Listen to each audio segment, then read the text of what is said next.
Salikola. Bismillahirrahmanirrahim. Assalamualaikum warahmatullahi wabarakatuh. Perkenalkan, nama saya Resina Faria, jurusan Ekonomi Pembangunan, Fakultas Ekonomi dan Bisnis. Baiklah, dan saya tidak lupa hormati Ibu dosen pembimbing, Bu Nurul Huda SE MSI yang telah membimbing saya sehingga saya bisa menyelesaikan proposal saya yang berjudul faktor-faktor yang mempengaruhi penyerapan tenaga kerja pada industri kecil pengolahan. Rumusan masalah, industri kecil mempunyai peranan yang sangat penting dan strategi bagi industri perekonomian suatu daerah karena keberadaannya banyak memberi manfaat dalam penyerapan tenaga kerja dan pengembangan ekonomi daerah. Tujuan penelitiannya menganalisis apakah ada pengaruh upah, modal, dan analisis produksi berpengaruh pada penyerapan tenaga kerja pada industri kecil pengolahan. 2. Menganalisis variabel manakah yang paling dominan pengaruhnya dalam penyerapan tenaga kerja pada industri kecil pengolahan. Perkembangan industri kecil tahun 2009 sampai 2010 per unit. Perkembangan industri kecil dalam kerajinan meningkat cukup banyak, yaitu pada tahun 2009 jumlah industri kecil sebesar 4,166 unit, naik pada tahun 2010 sebesar 4,220 unit atau naik sekitaran 1,29%. Sedangkan industri besar dan menengah tidak mengalami kenaikan jumlah industri berdasarkan usaha masing-masing didominasikan oleh industri kecil dan kerajinan akan penyerapan tenaga kerja pada industri ini. Perkembangan industri kecil dan penyerapan tenaga kerja pada tahun 2007 sampai 2010. Masing-masing memiliki setara industri yang menjadi unggulan. Berdasarkan data di atas, dapat dilihat bahwa dari jumlah unit usaha kecil mengalami peningkatan penyerapan tenaga kerja tiap tahunnya. Metode penelitian saya, 1. Uji normalitas data, uji asumsi klasik, analisis regresi linier berganda, uji hipotesis. Variabel yang saya gunakan, variabel Y penyerapan tenaga kerja, variabel bebas atau X1-nya upah, nilai produksinya S2, modal S3. Hasil olahan data saya, hasil ujian nominal residual. Hasil di atas dapat diketahui bahwa titik-titik penyebaran di sekitar garis diagonal dan mengikuti garis diagonal sehingga berdistribusi normal, maka dapat digunakan untuk analisis data statistik parametrik untuk pengujian hipotesis selanjutnya. Hasil ujian multikoloritas data. Hasil analisis multikoloritas data diperoleh untuk menghasilkan PIP X1 sama dengan 5,32312, X2 sama dengan 1,382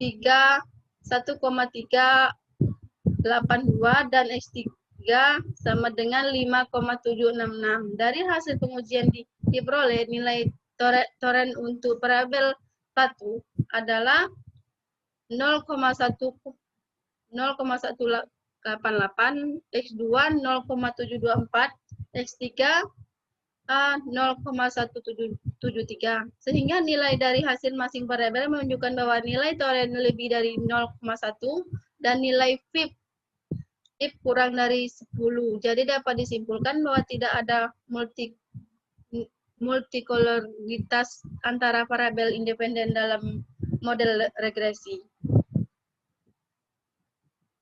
Berdasarkan uji hipotensitas menggunakan uji Gleiser menunjukkan bahwa nilai signifikan dari variabel upah sebesar 0,951 lebih dari 0,05, artinya variabel upah tidak mengalami heterogenesitas nilai signifikansinya. Dari variabel ini, produksi sebesar 0,154 lebih dari 0,05, artinya variabel nilai produksi tidak mengalami heteroskedestitas nilai signifikan dari parabel modal sebesar 0,0667 lebih dari I 0,5, artinya parabel model tidak mengalami heteroskedestitas. Jadi dapat disimpulkan bahwa data yang diperoleh homogen. Nah, hasil analisis berganda diperoleh dari konvensional dari variabel bebas 1 X1 sama dengan 0,344, X2 0,127, X3 0,357 dengan konstan sebesar min 10,7728 hingga model persamaan regresi yang diperoleh oleh adalah ln y sama dengan min 10,728 tambah 0,344 ln x1 tambah 0,127 ln x2 tambah 0,357 ln x3. Selanjutnya uji simultan. Hasil pengujian uji simultan atau uji F menunjukkan bahwa nilai F didapat dari df1 sama dengan 3, df2 sama dengan 71 dengan alfa sama dengan 0,05, artinya jika mengambil risiko salah dalam mengambil keputusan untuk mengolah hipotesis yang benar sebanyaknya 5%.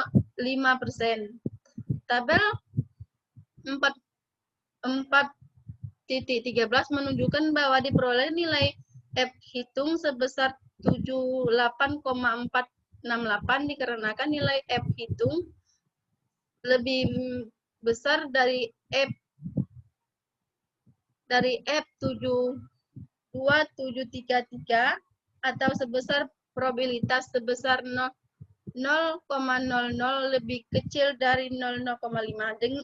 Dengan demikian, dalam penelitian ini menyatakan bahwa ada pengaruh signifikan dari upah nilai produksi dan modal sebagai variabel bebas secara simultan bersama-sama terhadap penyerapan tenaga kerja sebagai variabel terikat. Selanjutnya, pengujian hipotesis 1 H1 dengan uji T atau uji parsial, pengujian hipotesis H2 ujian atau uji parsial. 3. Pengujian hipotesis 3 atau H3 uji T atau uji parsial. Uji konversial diterminasikan secara bersama-sama. Dari hasil penghitungan statistik dapat diketahui bahwa nilai R² sebesar 0,758. Hal itu berarti bahwa variabel berubah X dipengaruhi oleh perubahan X1, X2, dan X3 sebesar 7,8%. Sedangkan sisanya dapat dipengaruhi variabel yang ada di luar model sebesar 24,2%. Sekian dan terima kasih. Itulah yang dapat saya sampaikan. Dan kalau ada salah dalam pengucapan, mohon maaf. Saya akhiri. Wassalamualaikum warahmatullahi wabarakatuh.